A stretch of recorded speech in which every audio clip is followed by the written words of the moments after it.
Hello बच्चों। भाई हमने चैप्टर 9 के बारे में जो है डिस्कस कर लिया था। आज हम चैप्टर 10 के बारे में डिस्कस करेंगे, जो कि क्या नाम है चैप्टर का, मेजरिंग ऑफ यूनिट्स, यानी कि यूनिट का मापन कि इसको हम कैसे मापते हैं। देखिए भाई, इसमें इम्पोर्टेंट चैप्टर है और इस चैप्टर में से 2 से 3 क्वेश्चन आपके बनेंगे ही बनेंगे आपके स्कॉलरशिप में। मोस्ट इम्पोर्टेंट चैप्टर है बच्चों, थोड़ा ध्यान से देखना। इसमें आपको पता है कि लंबाई को मापने के लिए हम किसका यूज़ करते हैं, मीटर का। वेट को मापने के लिए हम किसका यूज़ करते हैं, ग्राम का। और कैपेसिटी को मापने के लिए हम किसका यूज़ करते हैं, लीटर का। तो एक बात तो यहीं से बन जाती है बच्चों, एक क्वेश्चन भी आ सकता है यहाँ पे कि स्टैंडर्ड यूनिट ऑफ लेंथ, जो स्टैंडर्ड यूनिट ऑफ लेंथ जो है वो क्या होती है, मीटर होती है। स्टैंडर्ड यूनिट ऑफ लेंथ क्या होती है, मीटर। और जो स्टैंडर्ड यूनिट ऑफ मास जो होती है बच्चों, यानी कि वेट का, वो होता है हमारा ग्राम। क्या होता है, ग्राम। और जो standard unit of capacity, standard unit of capacity वो क्या होती है बच्चों, लीटर होती है। क्या होती है, लीटर। यानी कि कोई भी हमारी जो लेंथ होती है, चाहे वो कितनी ही लंबी क्यों ना हो, चाहे वो मीटर में हो, सेंटीमीटर में हो, उसकी जो स्टैंडर्ड यूनिट क्या होती है लंबाई की, वो मीटर होती है। जो मास की स्टैंडर्ड यूनिट होती है, वजन को तोलने की, वजन को मापने की, वो होता है ग्राम। और कैपेसिटी यानी कि किस बर्तन में कितना लिक्विड आ सकता है, इस तरह से जिस किसी भी वस्तु की जब हम कैपेसिटी निकालते हैं तो कैपेसिटी की स्टैंडर्ड यूनिट क्या होती है, लीटर है। कि एक टब में कितना पानी आ सकता है, एक बर्तन में कितना दूध आ सकता है, एक बर्तन में कितना शहद आ सकता है, इसके लिए हम किसका यूज करते हैं, लीटर का। और जो ये यूनिट्स होती हैं, इनके लिए बच्चों हमारे पास एक टेबल होती है, जिसको हमने बड़े ही जरूरी है याद करना भी, वो जिसको हम प्लेस वैल्यू टेबल भी जो है बोल देते हैं।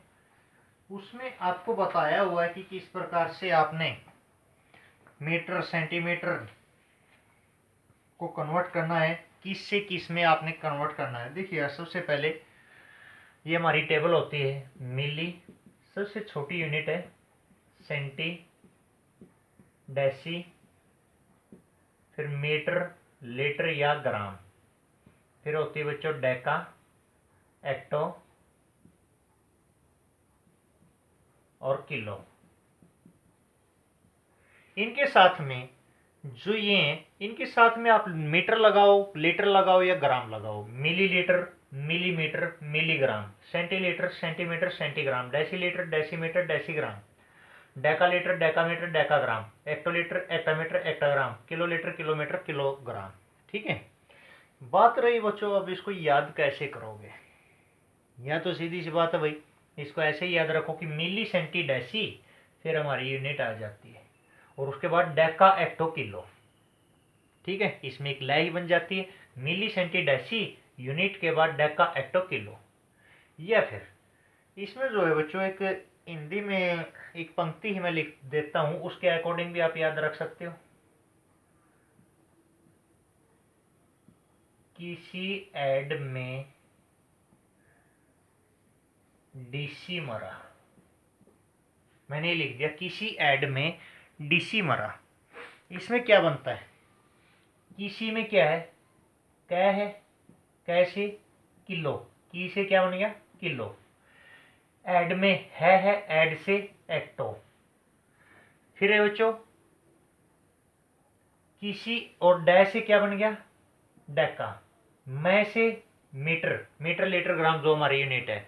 फिर है डी से डेसी, सी से सेंटी, और मैं से मिली।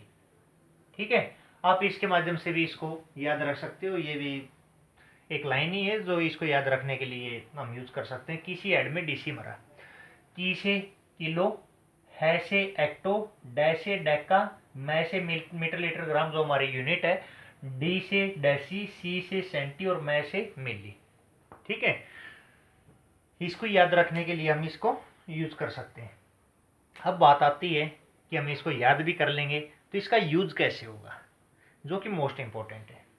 यूज के लिए बच्चों देखिएगा आपने क्या करना है कि आपको पता है कि ये जो है 10 टाइम्स इंक्रीज है,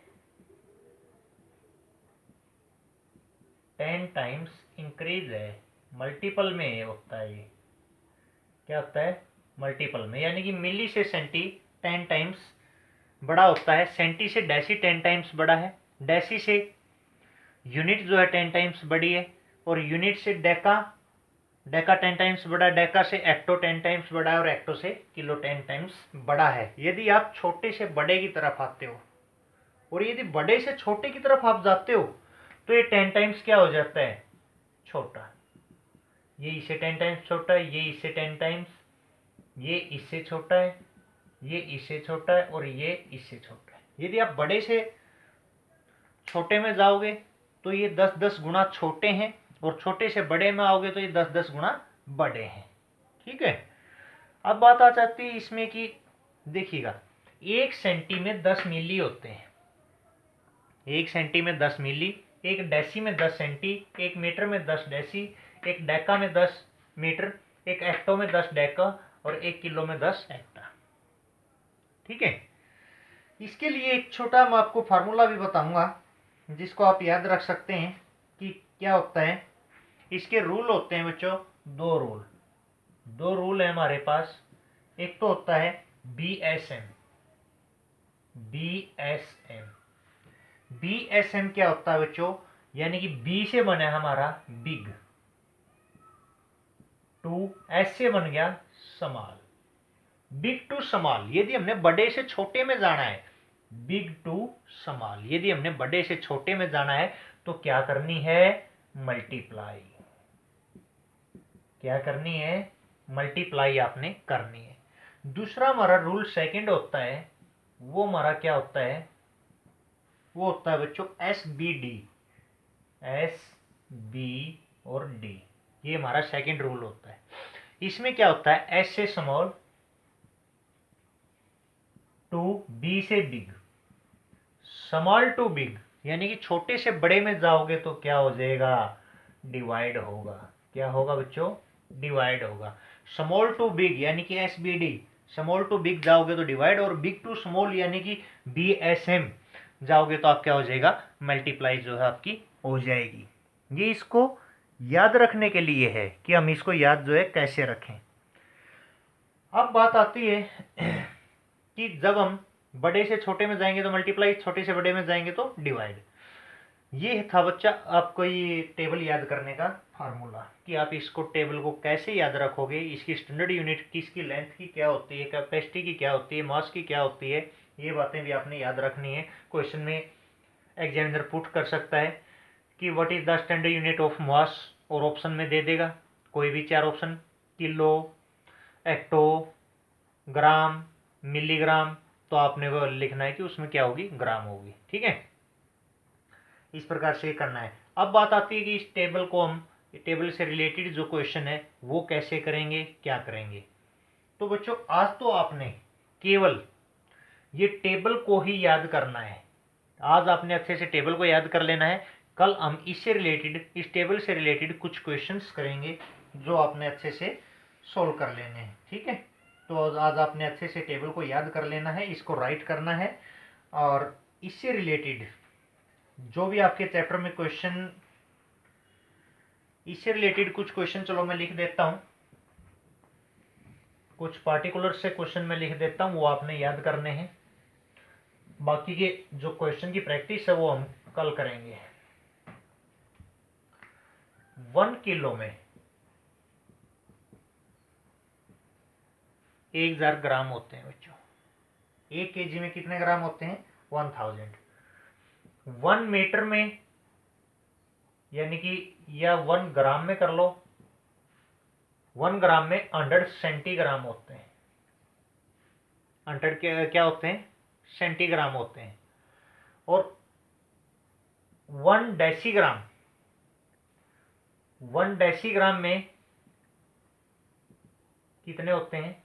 10 सेंटीग्राम होते हैं।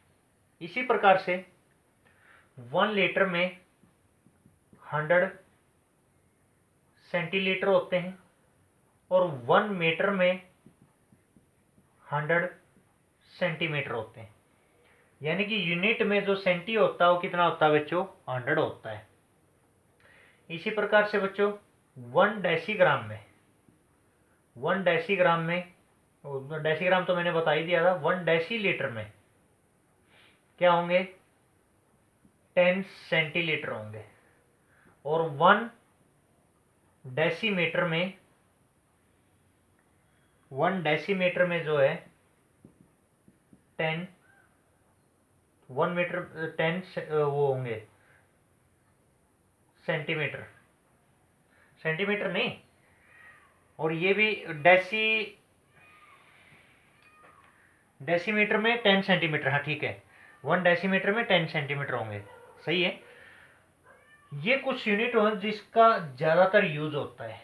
और एक और जो है बच्चों, जो कि प्रॉपर वे से आपको कंफ्यूज कर देती है कि आपको इसमें और इसमें जो है अंतर करने में कंफ्यूज हो जाते हैं।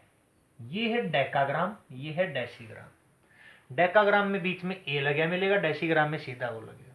यहाँ से आप डेका लीटर लिखोगे तो DAL, और डेसीलीटर DL, डेकामीटर लिखोगे DAM, और डेसीमीटर DM। ठीक है, तो आपने ये जो है टेबल याद करनी है और साथ में कुछ यूनिट्स याद करनी है। आज के लिए इतना ही, ओके।